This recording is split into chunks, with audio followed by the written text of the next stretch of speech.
Companheiros do Allan Kardec, é com grande satisfação que nós estamos aqui trazendo um estudo de reflexão para todos, principalmente nesse momento delicado o qual estamos passando.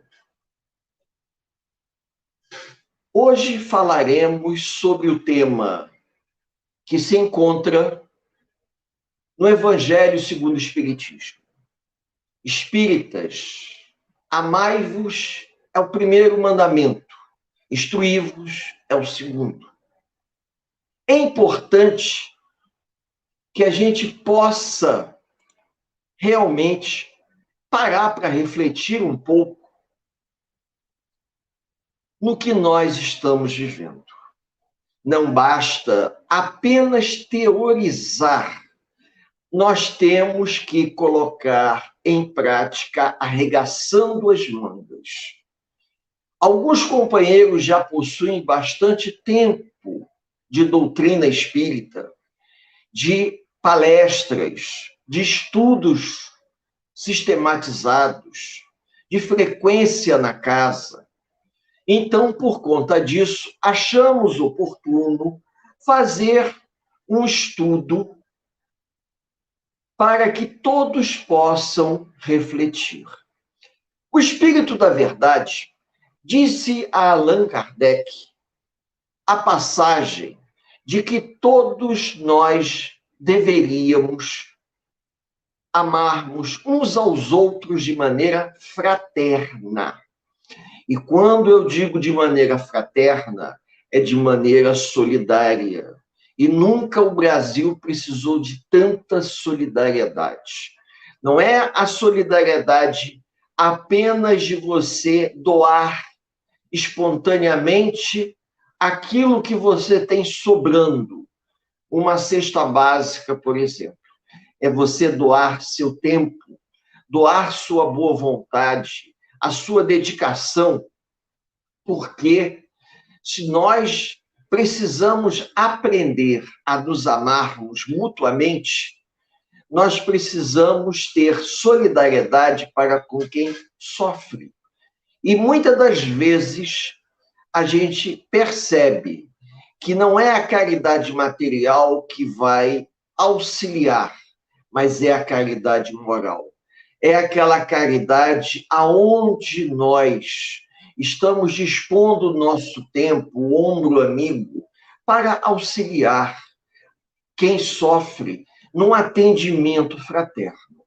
Então, o Espírito da Verdade, ele procurou orientar Allan Kardec, mostrando que, independente do trabalho assistencial que as pessoas realizam, elas também têm que estudar. E vice-versa. Da mesma forma que nós, na Casa Espírita, procuramos estudar, nós também temos que arregaçar as mangas para o trabalho assistencial, ajudando aos assistidos na doação das cestas básicas, no trabalho dos passes, na visita aos lares daquelas pessoas que não podem se deslocar, na visita aos hospitais dos finais de semana para fazer uma prece para uma pessoa doente que não pode sair porque está acamada. Visita a hospitais, casas de repouso, albergues, orfanatos. Ao longo da vida, nós temos muitas oportunidades de podermos ser úteis, nos dispondo, um pouquinho aqui, um pouquinho ali, mas também estudando, porque o estudo vai nos esclarecendo, promovendo a nossa reforma íntima. Vejam, algumas pessoas acreditam, dentro do seu limitado conhecimento, que apenas o encarne e desencarne pode promover a evolução do espírito. Ou seja, basta que o indivíduo esteja na Terra para evoluir. E não é verdade. Esse processo de encarne e desencarne não vai nos modificar, mas sim o que nós fazemos da experiência reencarnatória que nós estamos recebendo. É importante que a gente sempre fique antenado aos acontecimentos para podermos acompanhar o que a casa espírita nos oferece. A casa nos oferece oportunidades por intermédio de trabalhos assistenciais. A casa nos oferece chance de nos capacitarmos através de estudos sistematizados. Hoje, nesse momento histórico que estamos passando, aonde nós temos que fazer todo o trabalho remotamente, os companheiros podem estudar e se capacitar à distância, utilizando o computador, utilizando o celular. Mas tenha a oportunidade de buscar esse conhecimento. Ao pé da página aqui, vocês vão ver em formato de vídeo, agora que nós vamos projetar, o endereço do site do SEAC, aonde vocês poderão, após assistir esse vídeo, na parte de descrição, clicar e entrar na página do SEAC, vendo todas as atividades que o Centro Espírita Allan Kardec oferece, que vocês podem, com o passar do tempo, irem se informando. A ajuda que o SEAC dá às pessoas necessitadas, todo o trabalho que o SEAC sempre fez e que hoje está praticamente cerceado, como a grande maioria das casas, assim como o Consolador, casa espírita que eu faço parte, também está. E nós temos que fazer a divulgação para os companheiros estarem ligados. Então, não precisam parar o vídeo para olhar. Ao final da exposição, vocês vão ver que está descrito na parte de baixo os links, para que vocês possam clicar e entrar no site do SEAC, onde vocês vão ver as reuniões públicas, onde vocês vão ver as atividades e os informes que a presidência da casa oferece a todos, para que a gente saiba exatamente o que está acontecendo. Não é pelo fato de eu não estar indo presencialmente que eu não vou me informar. Eu posso me informar, sim. Então, é importante, porque quando a gente fala na parte do instruir-vos, o que eu acabei de passar para os companheiros é o nosso processo de busca do conhecimento, reforma íntima. Vamos nos instruindo para nos tornarmos seres humanos melhores. Mas o exercício da prática do amor ao próximo, o exercício da caridade, implica que essa caridade, esse gesto de boa vontade, começa dentro da nossa casa. Não é vantagem nenhuma eu ter paciência com os de fora e não ter paciência com os da minha casa. Vejam, essa expressão é uma expressão bem ampla.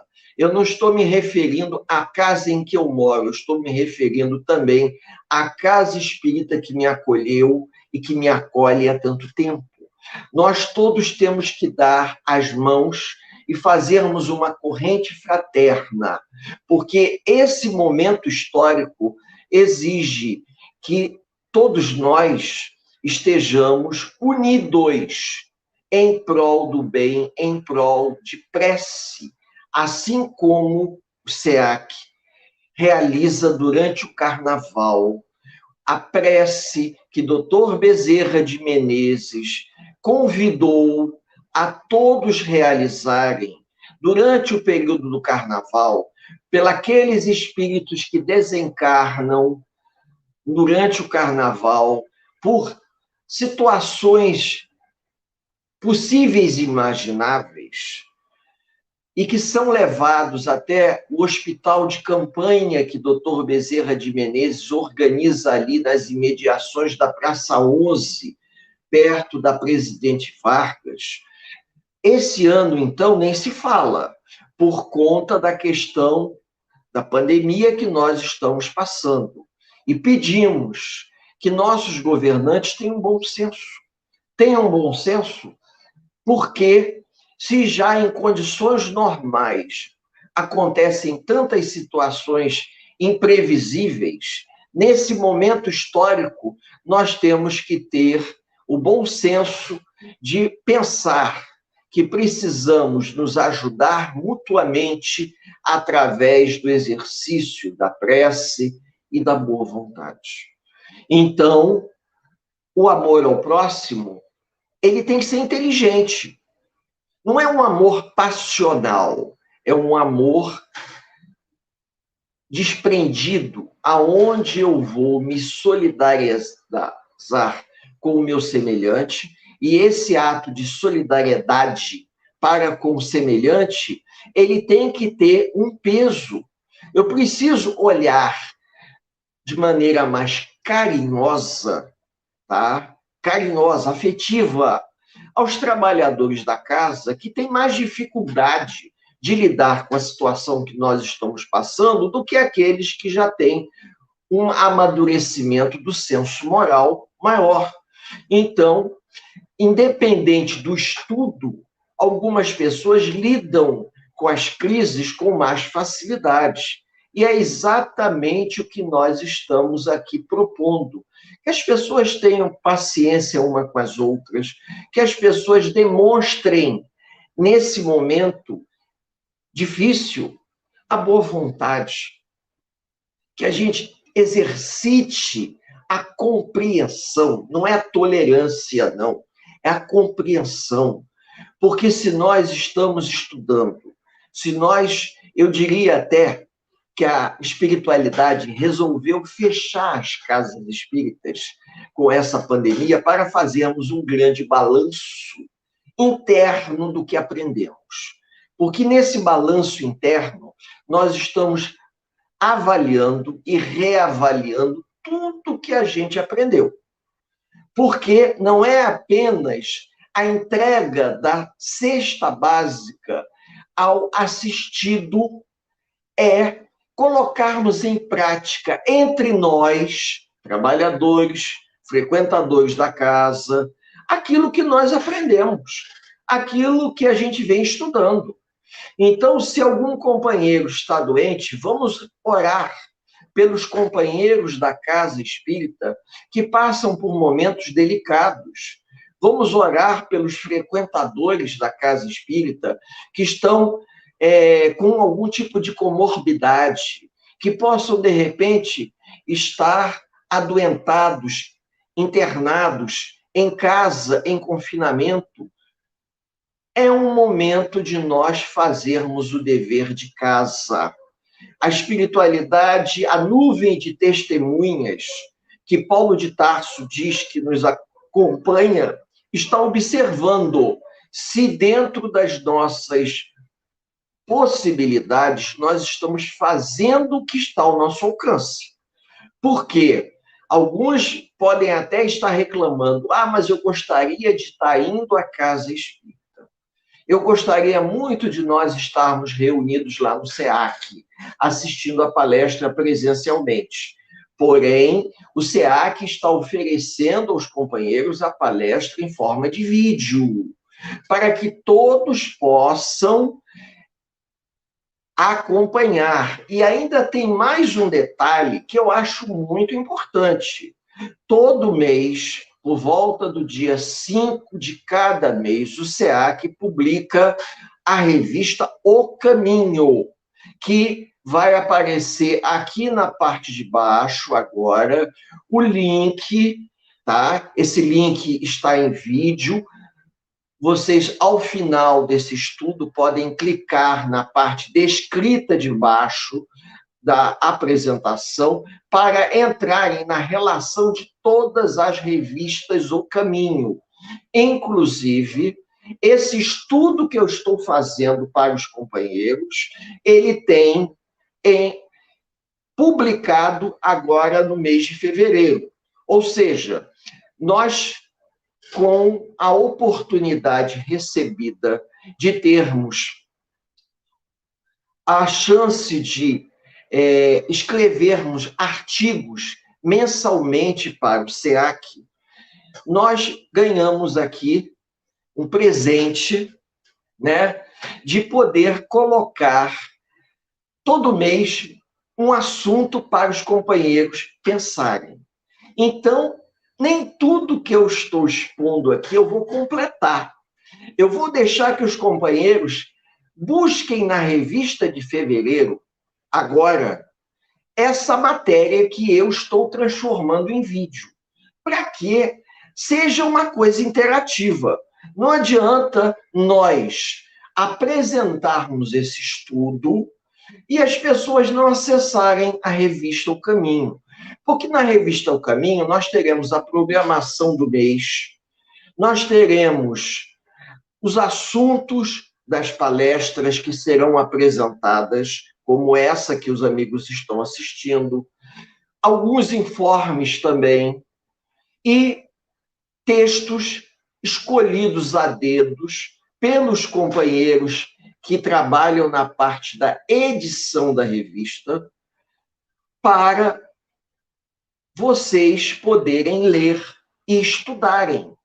Então, a casa está oferecendo uma revista que pode ser lida no computador, no tablet ou no celular. E nós ganhamos um presente do SEAC. E não apenas eu, mas um companheiro de doutrina da época da Mocidade Espírita, quando eu, junto com Rogério Miguel, frequentamos o SEAC na década de 70, nos anos de 75, 76, 77, fazíamos parte da Mocidade Espírita, tá? Hoje, 40 anos depois, se nós podemos dizer assim, nós estamos tendo a oportunidade de escrever artigos para serem publicados na revista O Caminho. Então, eu me sinto muito honrado com essa oportunidade. Não estou fazendo propaganda, estou mostrando aos amigos que os caminhos se cruzam.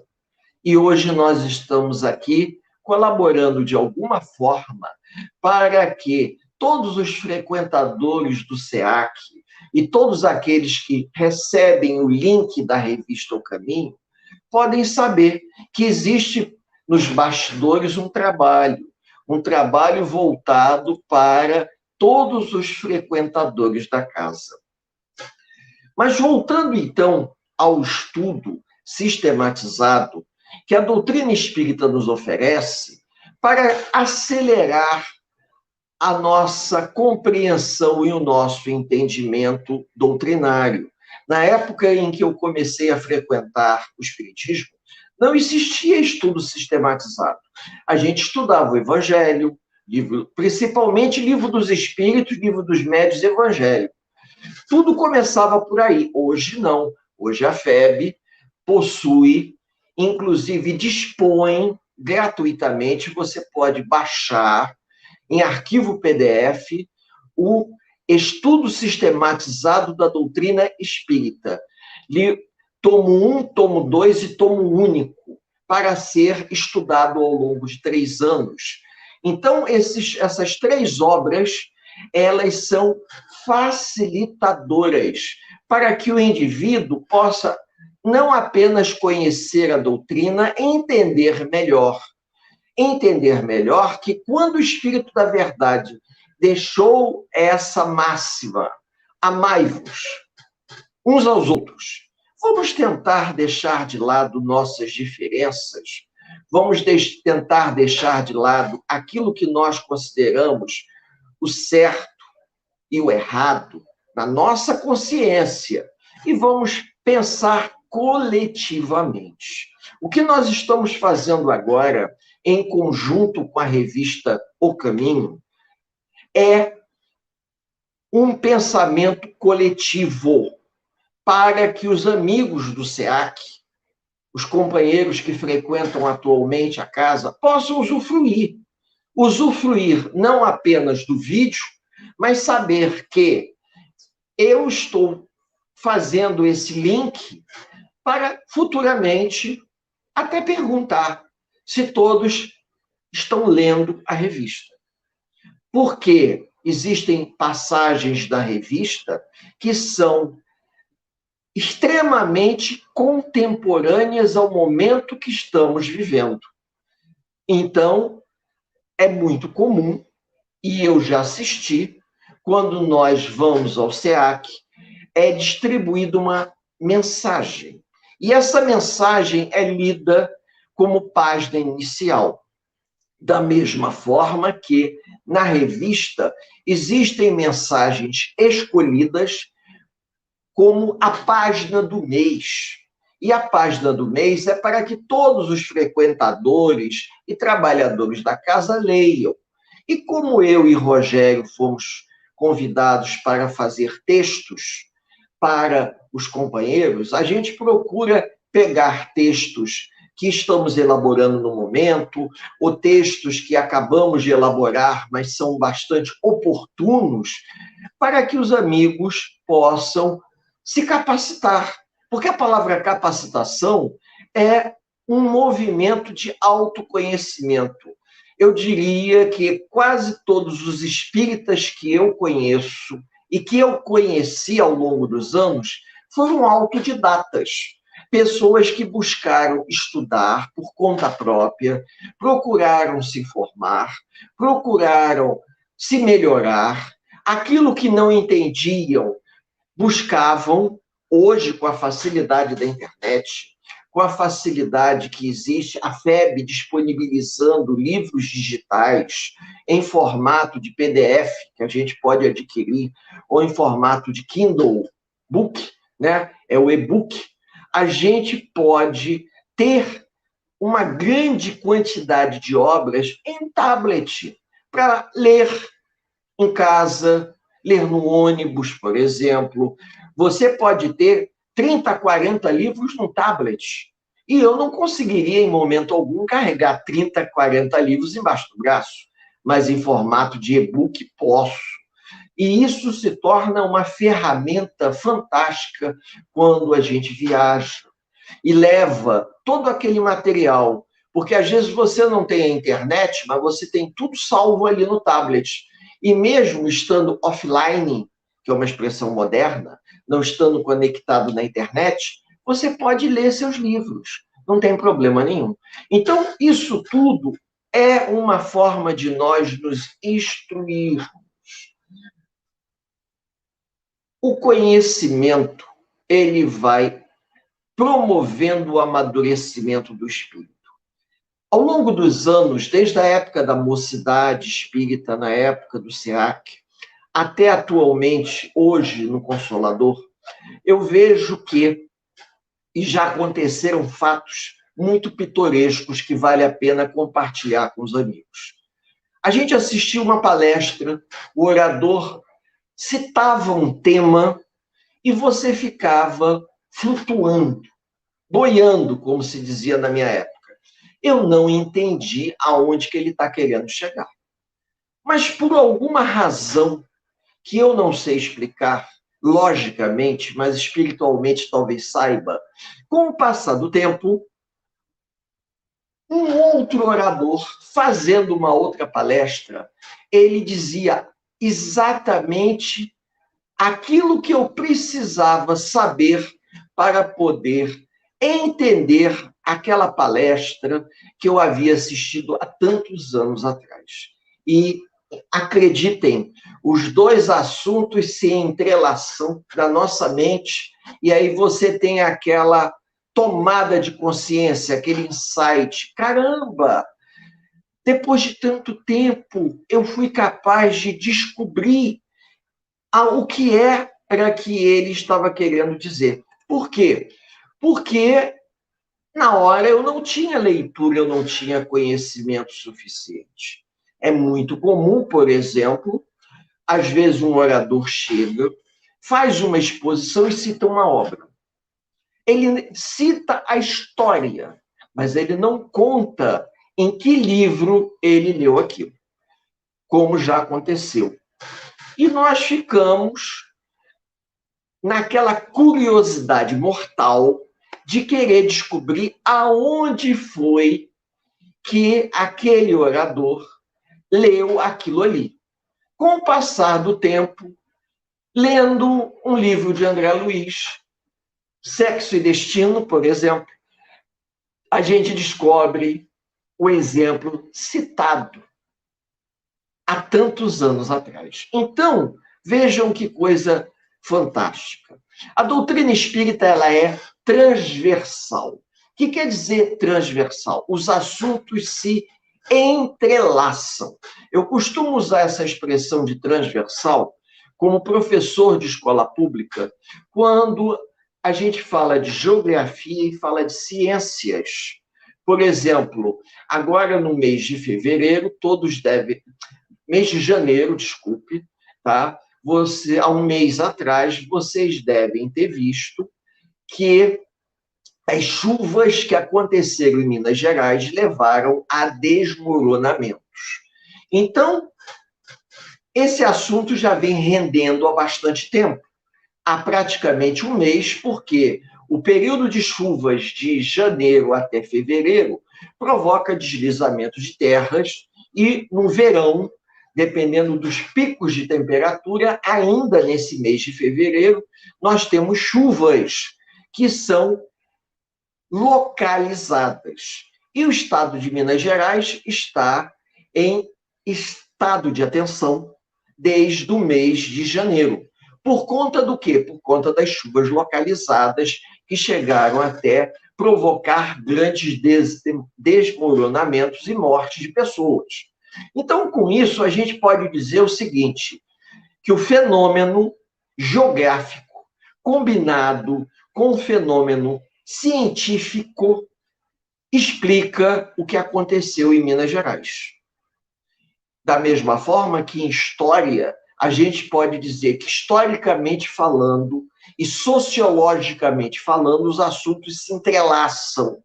Então, nós podemos explicar acontecimentos sociais com base em acontecimentos históricos.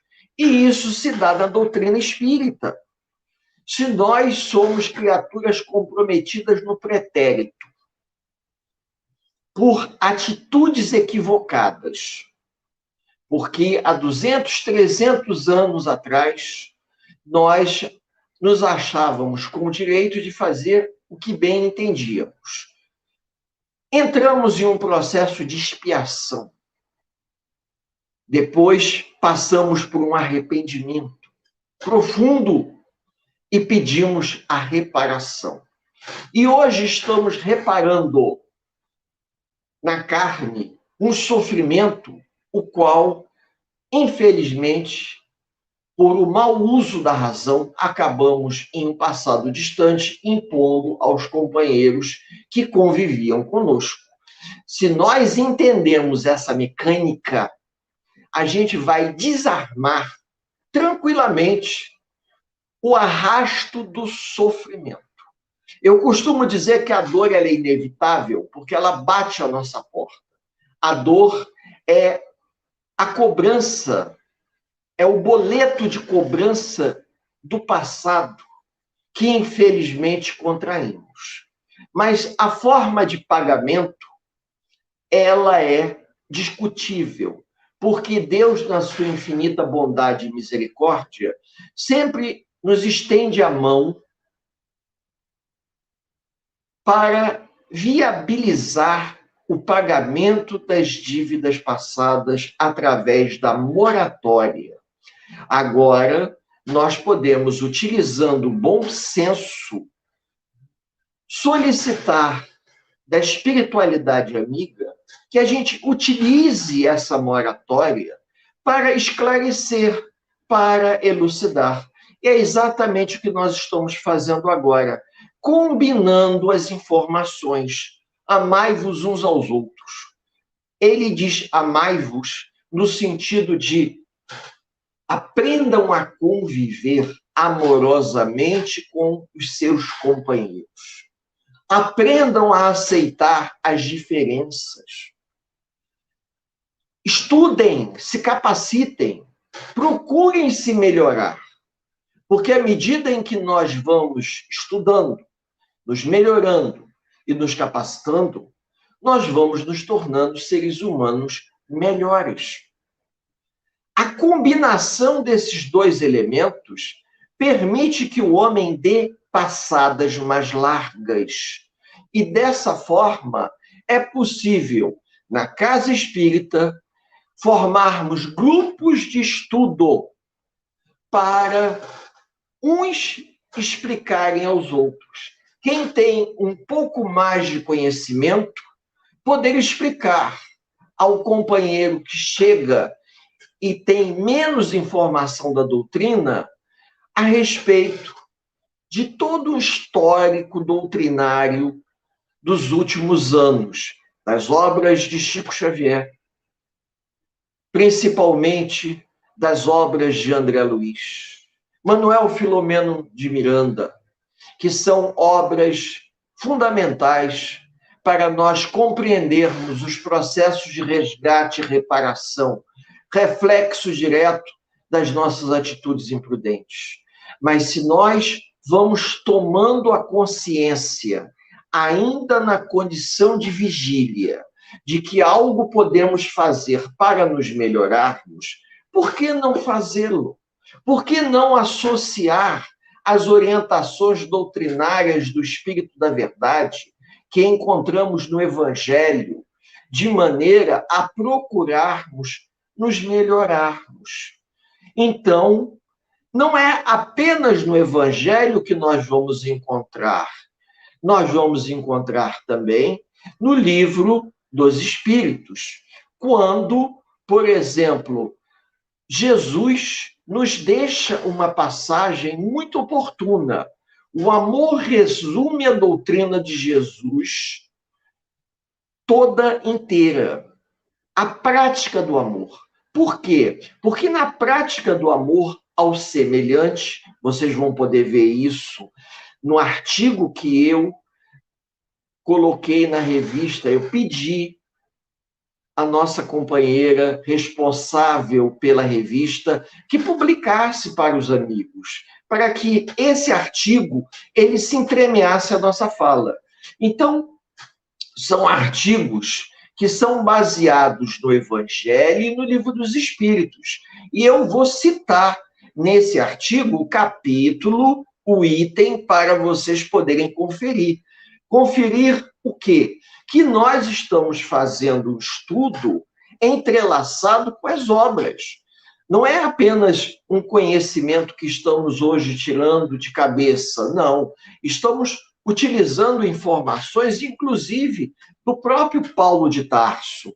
Paulo de Tarso nos deixou uma passagem em Coríntios,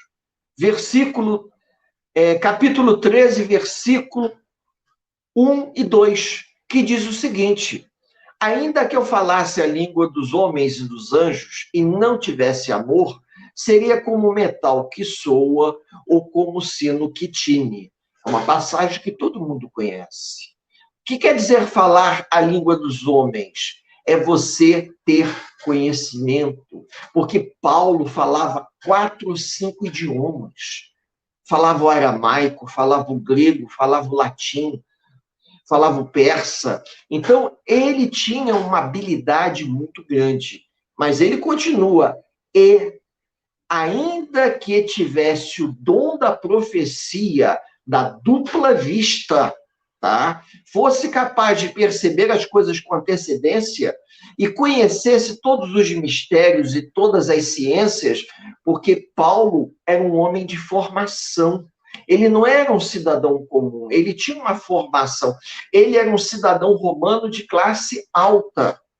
E ainda que tivesse toda a fé, fé, de maneira tal que transpusesse os montes e não tivesse amor, nada seria. Então, quer dizer que não adianta eu ser uma enciclopédia ambulante, tá?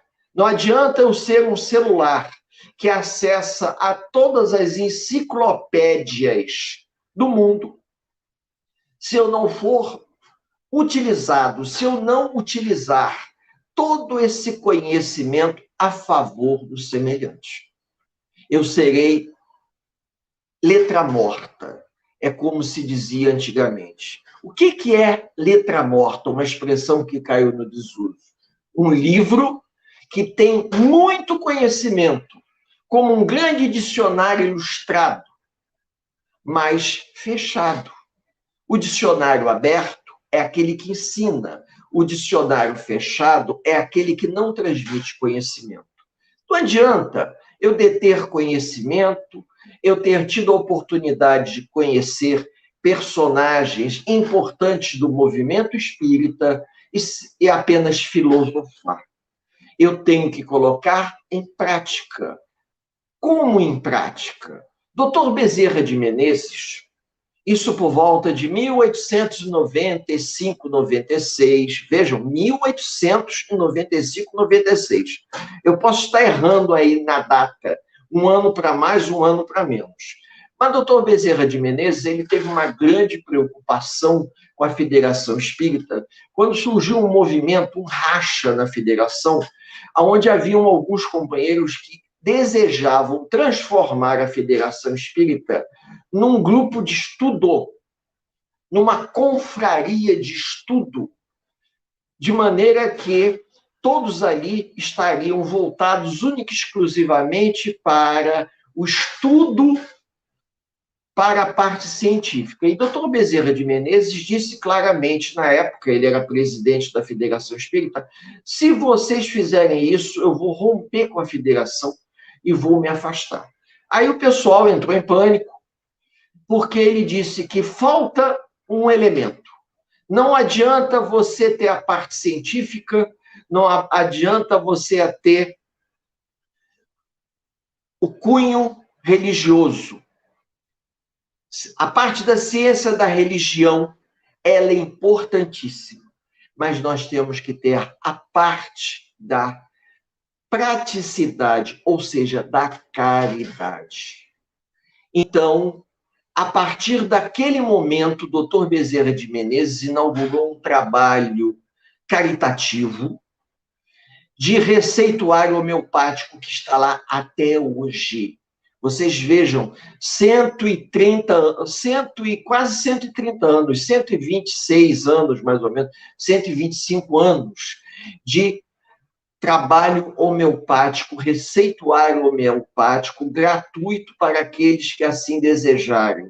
A pessoa vai até lá, eu já fiz isso, bota o nome, bota o endereço, coloca o problema que você está passando e deixa passar uns dias, depois volta lá e eles te dão uma receita homeopática para você ir numa farmácia homeopática e pegar o remedinho para você tomar.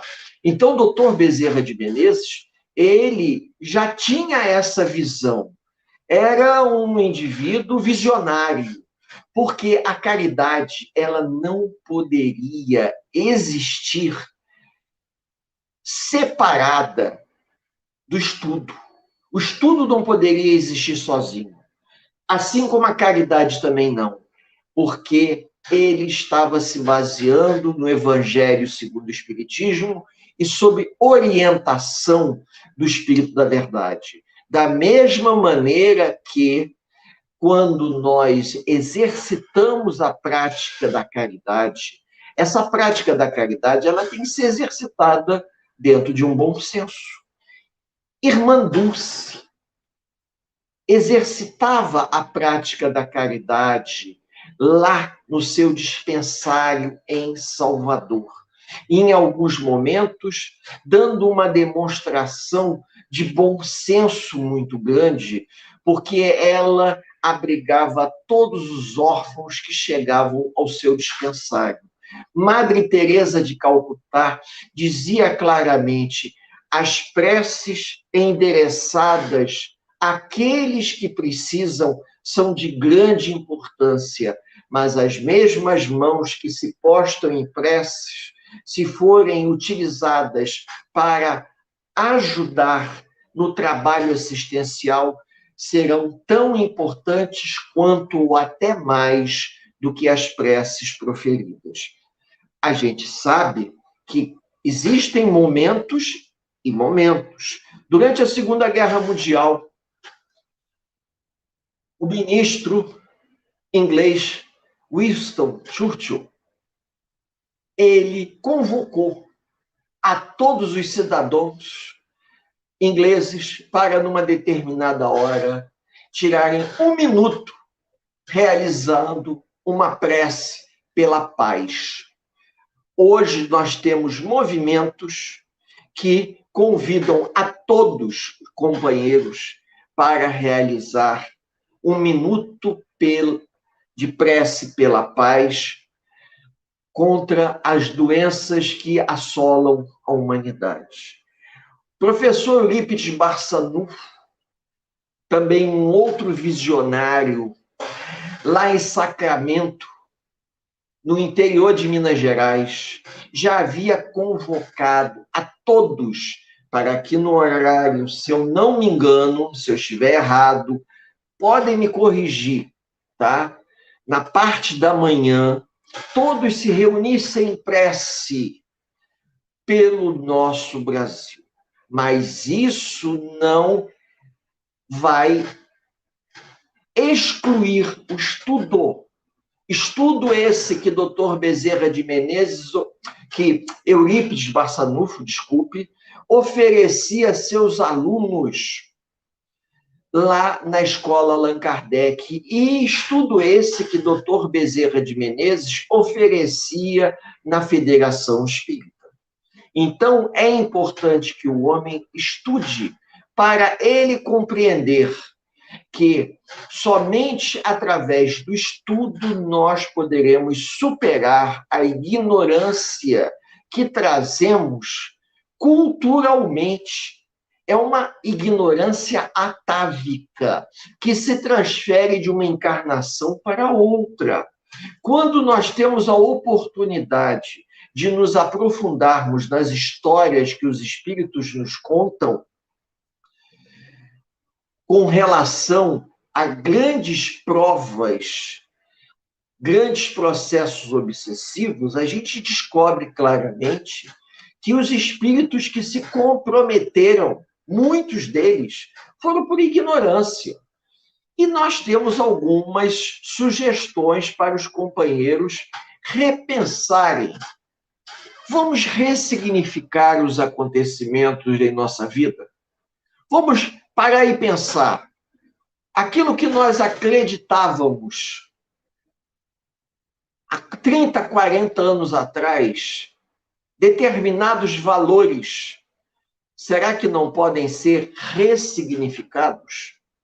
Porque nós trazemos sentimentos atávicos que nós não temos controle. E esses sentimentos atávicos, pelo mau uso do livre-arbítrio, nos levam a arrastamentos. E, às vezes, a gente se torna refém das nossas emoções. E quando nós descobrimos que nós temos emoções doentias, que poderiam ser curadas, ressignificando os nossos sentimentos, existe até um livrinho chamado Reeducando as Emoções.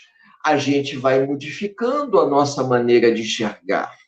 Quando a gente se propõe a um estudo sistematizado, promovendo um autoconhecimento, promovendo uma reforma íntima, porque é importante, mesmo que sejam esses livros de autoajuda, a gente busque a autoajuda para nós nos conhecermos. Porque, às vezes, nós vamos nos dando conta que nós temos crenças que ninguém nos ensinou, são crenças atávicas que trazemos de outras encarnações e que nos levam a nos impor diante dos nossos familiares, por intermédio de um temperamento que precisa ser reeducado. E, como uma última sugestão, fazer o que Santo Agostinho sugeria a todos nós. O que Santo Agostinho sugeria? Que a gente, ao final de cada dia, pudéssemos fazer um balanço. E nesse balanço, pararmos para pensar o que nós fizemos de útil, de positivo no dia de hoje. Se eu não fiz nada de útil, nada de positivo no dia de hoje, podem ter certeza que foi um dia infrutífero. Então, eu preciso todo dia fazer alguma coisa útil para que eu possa me melhorar, para que eu possa conseguir dar um passo significativo em termos de evolução. Vejam, essas são algumas das sugestões de leitura do texto que nós oferecemos aos companheiros do SEAC, que está na revista O Caminho do mês de fevereiro. Procurem ler, procurem se informar, porque, além do nosso texto, tem o texto do Rogério Miguel. Rogério Miguel foi um companheiro da época da Mocidade Espírita. A gente tocava violão junto e cantava, da época da Mocidade. Hoje eu sei que alguns companheiros da Mocidade Espírita se encontram no Lar de Teresa, se encontram no Centro Espírita São Francisco de Assis, em Botafogo, porque a gente, nessa peregrinação, foi encontrando, né? Até mesmo no próprio Consolador também temos uma outra companheira da época da Mocidade. Temos até fotos dessa época, que chega a ser pitoresco. Infelizmente, não no SEAC, mas fora do SEAC, quando a gente se reunia para bate-papo. E com isso, nós vamos finalizando, agradecendo aos amigos a boa vontade e o tempo que se disporam a nos ouvir, porque o nosso objetivo é um objetivo fraterno, é um objetivo de compartilhar conhecimento, compartilhar ideias. Convido a todos a juntos elevarmos o nosso pensamento em prece. E lembrando que, ao final da exposição, quando nós terminarmos, vocês poderão ver os links que apareceram aqui, tá? Do SEAC e da revista O Caminho. Na parte de baixo, vão estar descritos ali, porque aqui eles estavam em formato de vídeo. Mas na parte de baixo vão estar descritos de maneira que, se os companheiros clicarem, vocês vão abrir a página do site do SEAC e vão abrir a página do site das revistas O Caminho, para vocês poderem ver as edições anteriores e as edições atuais que estão sendo publicadas. Tá certo? Então, eu convido a todos a elevarmos o pensamento em prece, agradecendo a Deus, nosso Pai, nosso divino e amado Mestre, esse encontro amigo nesse domingo. Pai amado, só nos resta agradecer a oportunidade de juntos estarmos aqui, servindo de um instrumento tão acanhado para propagar ideias e pensamentos, para que os companheiros que assim o desejarem usufruírem desse nosso breve estudo, dessa nossa breve reflexão. Que a paz do Cristo Jesus esteja junto a todos os corações encarnados e desencarnados que, porventura, estejam ouvindo e assistindo esse nosso encontro amigo. desejando a todos os companheiros muita paz e muita luz. Que Jesus nos abençoe a todos, por hoje, agora e por todo sempre. O nosso muito obrigado.